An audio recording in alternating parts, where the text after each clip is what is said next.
Hey, what's up guys? Today, I will show you a sci-fi time travel movie titled Edge of Tomorrow. Spoilers ahead and I hope you enjoy the recap. The movie opens with newscasters reporting the invasion of major parts of Europe by aliens known as mimics. It is believed that they crashed with a meteorite that hit the Earth years ago. To combat them, the military builds exoskeleton suit for their troops. The mimics, on the other hand, continue their relentless assault on the military. Rita Vrataski, who is a special forces soldier, is hailed as a hero after killing hundreds of mimics. One of those tooting her victory is an American military major, Bill Cage. One day, Cage travels to London to see the commandant of the Western Allied Forces, General Bryan. While Cage believes the general is looking for media attention, he is surprised to hear Bryan say that he will join the Allied powers in the tactical activity in France to cover the battle. Although Cage is a senior officer in the army, he has no combat skills or experience, and dreads going on this mission, which is really suicidal anyways. He plays a blackmail card against the general and leaves his office. As he steps out, Bryan orders the soldiers around to arrest him. Cage is stunned and attempts to get away, yet he is fired with a taser firearm. The following day, he awakens at Heathrow Airport, which is currently an army installation. A sergeant pushes his combat boots at him, calling him a slimy parasite. The Master Sergeant Farrell comes towards him for a proper introduction to the squad, and Cage, who is oblivious to his plight, attempts to inform Farrell that he is a senior army officer. Unfortunately, the general has left no stone unturned as he has informed Farrell that Cage is a deserter, so he must be taken to the battlefront. Farrell then takes Cage to his unit, a group that calls themselves the J Squad. Farrell walks in on them, and despite their efforts to conceal their betting game, he sees the cards and orders them to eat the cards. As they chew on their distasteful pieces of cards, Farrell informs them that Cage is now part of the team. As such, they are expected to look after him. The team soon gets into their exoskeletons in preparation for their next mission. Cage is hopeless and confounded. He grumbles that his inexperience could turn out to be fatal, but none of the soldiers really care about his dilemma. Cage is so inexperienced in combat that he doesn't even know how to take his weapon off its safety mode, let alone use it. The J Squad marches to their plane.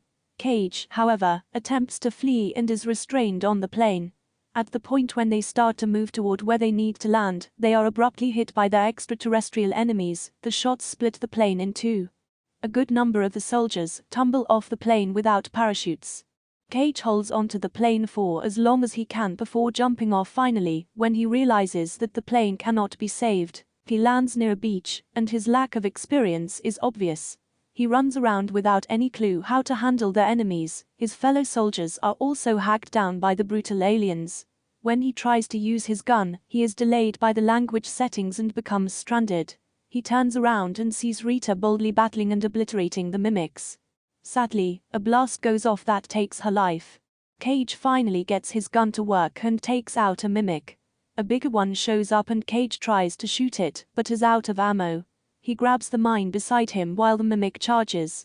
He blows the alien's head off, but the creature spills its blood on Cage's face as his life comes to an end. Or does it?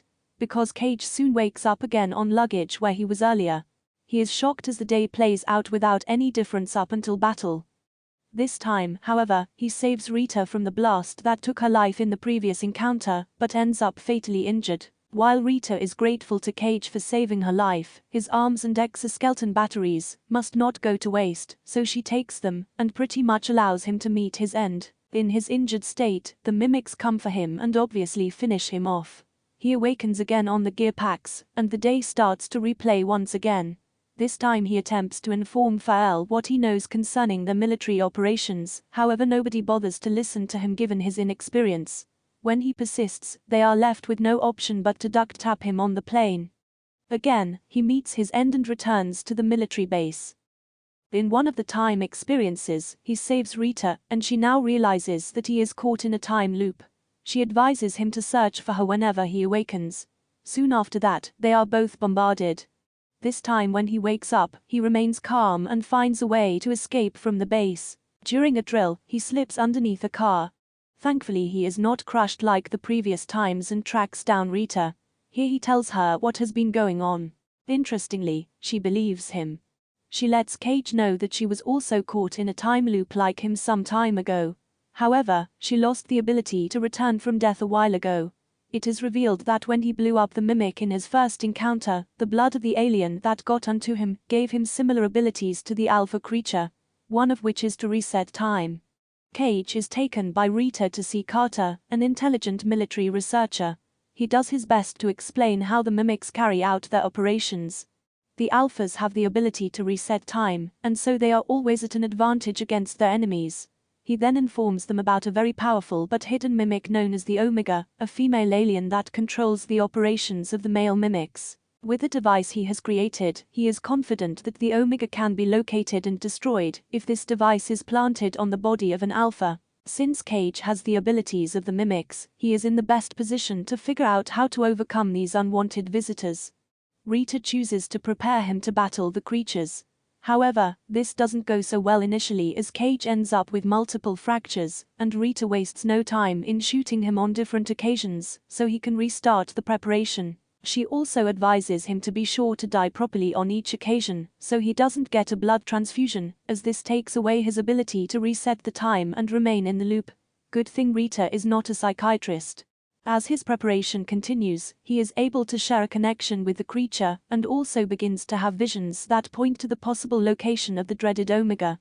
During the next battle, the duo tries as much as possible to stay alive and to get away from the beach where they usually land. Unfortunately, Rita somehow always ends up dead. Cage is now frustrated and decides to skip town to London, as he believes that this might put an end to the time loop. While in London, the mimics attack the city and he is mortally injured, so the time loop resumes. There is no getting away from this one Cage. On a positive note though, his training begins to pay off as he gets better at fighting the mimics to the admiration of his fellow soldiers. Finally, in one of the loops, they get off the beach and drive off in a truck. Just when they thought they were safe, a mimic pops out from inside the trailer. Cage manages to dispatch it, losing some dead weight in the process. On the way, Cage talks with Rita about her personal life, which surprises her. It's obvious that this is not their first rodeo. Their relationship must have been closed in their previous loops. They run out of gas and arrive at a farmhouse.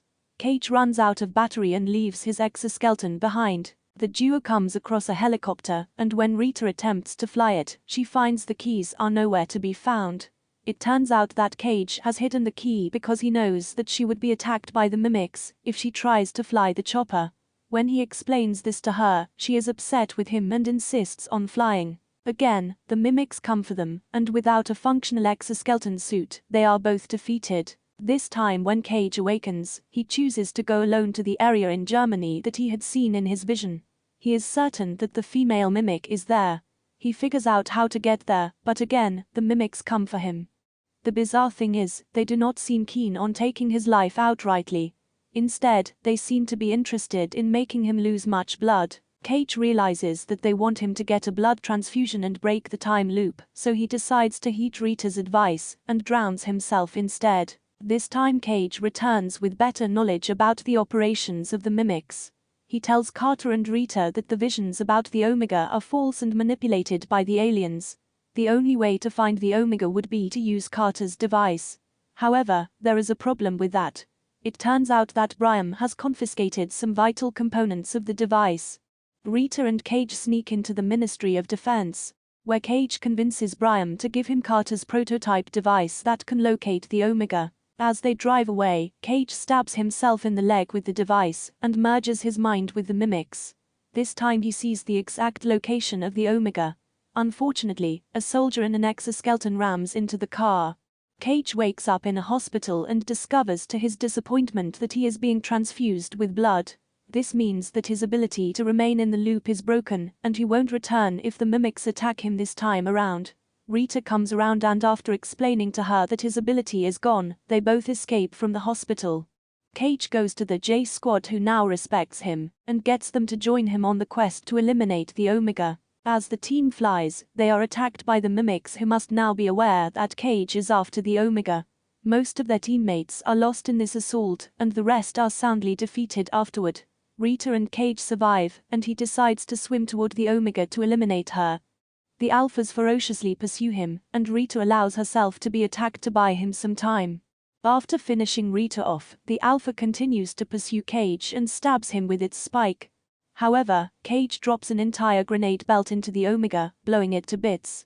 This leads to the destruction of all the Alphas. With their blood freely flowing in the water, Cage is touched by it again, and this time he wakes up on the helicopter taking him to London.